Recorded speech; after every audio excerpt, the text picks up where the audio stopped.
Hello everyone. मेरा नाम हिमांशु है और आज मैं आपको एक कहानी सुनाने वाला हूँ। इस कहानी का नाम है द थर्ड लेवल, जिसे मिस्टर जैक फेनी ने लिखा है। और कहानी शुरू करते हैं।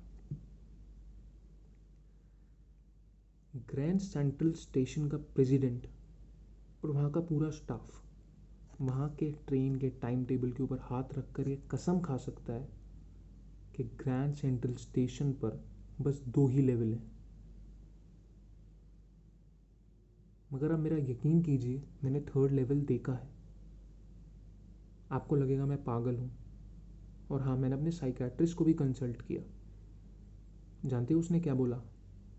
कि मैं चलते चलते सपना देख रहा हूँ। मैं बहुत ही नाखुश हूँ और ये बोलते ही मेरी पत्नी घबरा गई।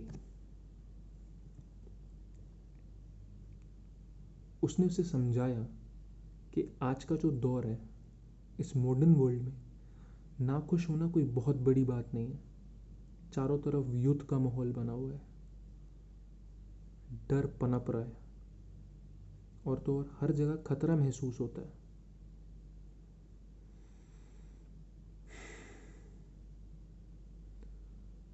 अब इंसान अपनी रोज़मर्रा की ज़िंदगी से बचने के लिए, एस्केप करने के लिए क्या करता है? आप लोग शायद उसे हॉबीज़ बोलते होंगे, कुछ लोग इंटरेस्ट बोलते होंगे। मैं उसे सिर्फ और सिर्फ स्टैम्प कलेक्शन बोलता हूँ। मेरी स्टैम्प कलेक्शन मैंने नहीं, बल्कि कुछ दशकों पहले मेरे दादाजी ने शुरू की थी। वो जो नया स्टैम्प आता था, उसका फर्स्ट कवर लेटर अपने आप को पोस्ट किया करते थे और अपनी स्टैम्प कलेक्शन का हिस्सा बनाया करते थे।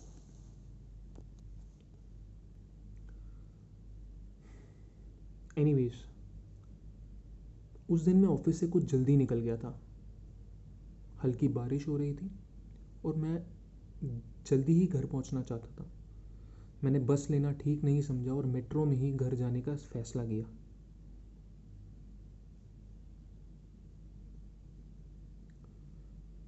मैं नीचे फर्स्ट लेवल पे गया, सब कुछ ठीक ठाक था। सेकंड लेवल पे गया, वहाँ भी सब कुछ ठीक ठाक था। और अपनी ट्रेन ढूंढते ढूंढते, प्लेटफॉर्म ढूंढते ढूंढते मैं कहीं खो गया। और ऐसा अक्सर हो जाता है। मुझे नए कॉरिडोर, नए दरवाजे और तो और नए स्टेयर केसेस मिलते रहते हैं। एक बार तो जब मैं खोया था, तो मैं एक होटल की बालकनी में निकला और एक बार 46वीं स्ट्रीट के पार। कभी कभी तो मुझे ऐसा लगता है जैसे ग्रैंड सेंट्रल स्टेशन एक विशाल वृक्ष की तरह है जो अपनी जड़ें फैलाए जा रहा है।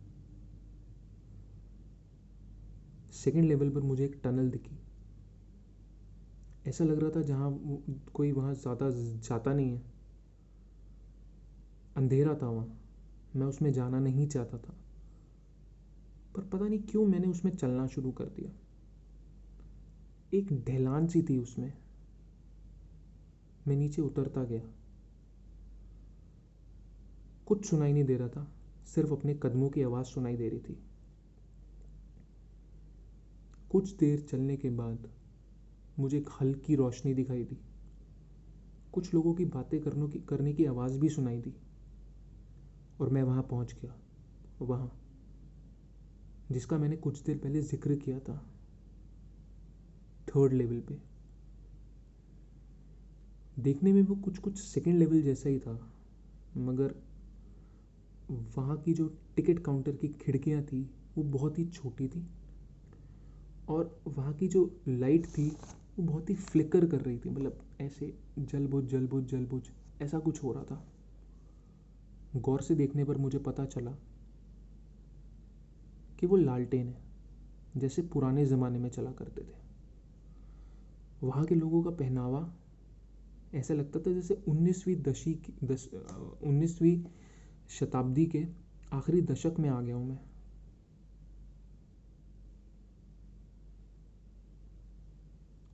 तभी मैंने एक न्यूज़पेपर बेचने वाले लड़के को देखा।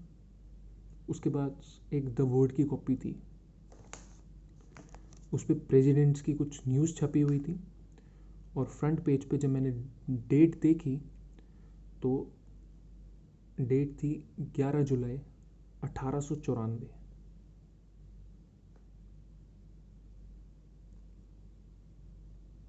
मैंने फैसला किया कि 2 टिकट अपने लिए और अपनी पत्नी के लिए और अपने लिए ली जाए ग्लेंसबर्ग की। 1894, मतलब पहला विश्व युद्ध अभी 20 साल दूर था और दूसरा विश्व युद्ध तकरीबन 40 साल। दिन कितने लंबे होते थे ना ग्लेंसबर्ग में। सब कुछ कितना शांत था, कितना अच्छा था। मैं टिकट काउंटर की तरफ गया और जब मैंने 2 टिकट मांगी और उसको पैसे पकड़ाए तो मेरी तरफ ऐसे देख रहा था जैसे पता नहीं मैंने उसको क्या बोल दिया हो।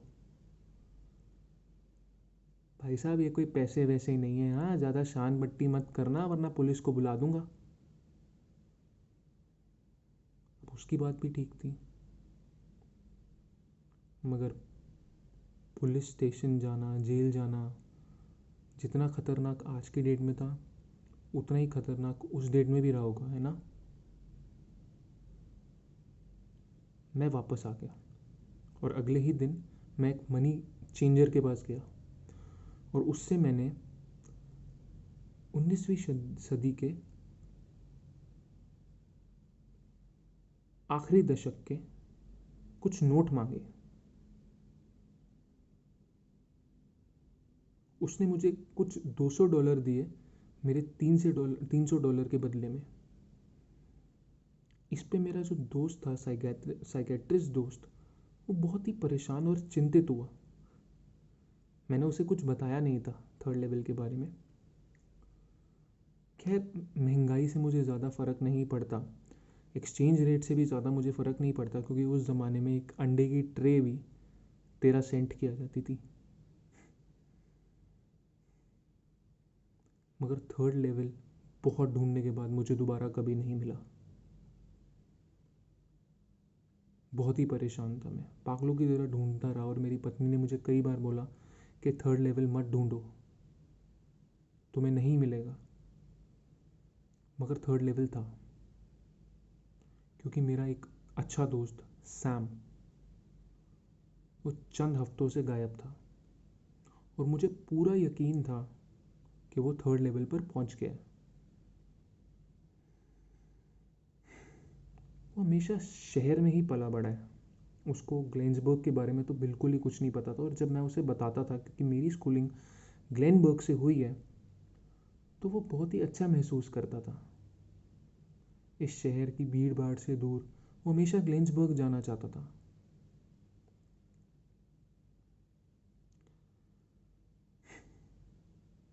खैर, एक दिन अपनी स्टैम्प कलेक्शन को टटोलते हुए मैंने एक पुराना स्टैम्प वो फर्स्ट डे कवर देखा। वो 1894 का ही था और ग्लेन्सबर्ग के एड्रेस पे मेरे दादाजी को भेजा गया था। अब मैं आपको बता दूं कि फर्स्ट डे कवर होता क्या है। जब भी मार्केट में कोई नया स्टैम्प आता है तो उसका एक रिकॉर्ड रखने के लिए, अपनी कलेक्शन का हिस्सा करने के लिए एक कोरे कागज़ को पोस्ट किया जाता है और उस पर जो पोस्ट स्टैम्प लगती है उससे एक डेट का आपको प्रूफ मिल जाता है कि वो इस दिन को आपने वो स्टैम्प कलेक्ट किया था। तो उस एनवलप के अंदर हमेशा एक कोरा कागज़ रहता है, मगर ये जो ग्लेन्सबर्ग का 1894 का फर्स्ट डे कवर था, इसमें एक पत्र था, एक चिट्ठी थी, एक लेटर था जो मुझे एड्रेस किया गया था। वो कुछ इस तरह लिखा था, डियर चार्ली, तुम ठीक कहते थे, थर्ड लेवल है। पिछले 2 हफ्ते से मैं ग्लेन्सबर्ग में हूँ। यहाँ पे एक छोटा सा लड़का गिटार बजा रहा है और बहुत लोग बाहर बैठकर बातें कर रहे हैं और शांति से सब कुछ चल रहा है। मुझे किसी ने लेमनेड की पार्टी पे भी इनवाइट किया है और मैं वहाँ जाऊँगा। तुम थर्ड लेवल ढूंढते रहो मेरे दोस्त, यहाँ सब कुछ बहुत अच्छा है। तुम्हारा दोस्त सैम। कुछ पता करने में मैंने जाना कि सैम ने उसी मनी एक्सचेंजर से $800 चेंज करवाए हैं। $800। इतने में तो एक पूरा फार्म खरीद सकता था, और वो हमेशा चाहता था एक फार्म खरीदना, इस शहर की चिक चिक से दूर।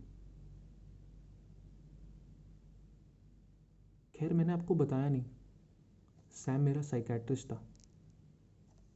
Thank you.